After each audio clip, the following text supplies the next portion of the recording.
Robinhood has been a hot stock over the past few months.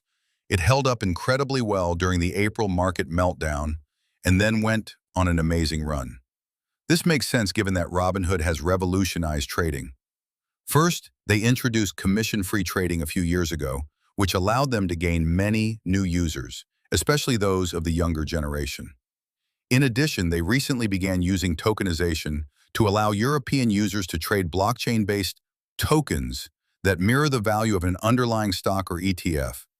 Third, Robinhood has also introduced 24-hour trading for 5 days a week, with plans to expand this to 24/7. These are all things many users want, and thus it makes sense that Robinhood has gone on such a historic run, being that it revolutionizing trading. This all reminds me of Charles Schwab in the late 1990s. My brother is 10 years older than me and remarked once that in the early 1990s, he used to have to call a broker to find out stock quotes, and he was limited to how many quotes he could get in a day. This all seems laughable to us now, but it was just the way things were before the internet.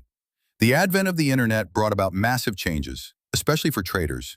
Things we take for granted now, such as real-time quotes, charting software, and low commission prices, all were ushered in during the late 1990s.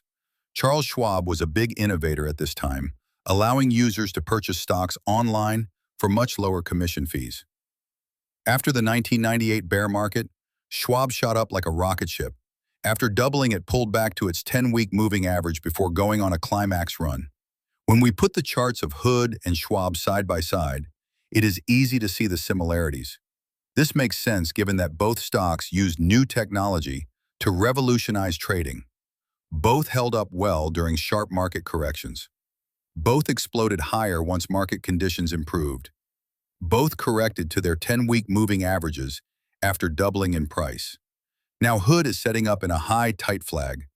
If history repeats itself, it will go on a strong climax run just like Schwab did in early 1999. Time will tell if Robinhood plays out like Schwab did in the 1990s. I currently own Hood with a stop loss in place to limit my risk.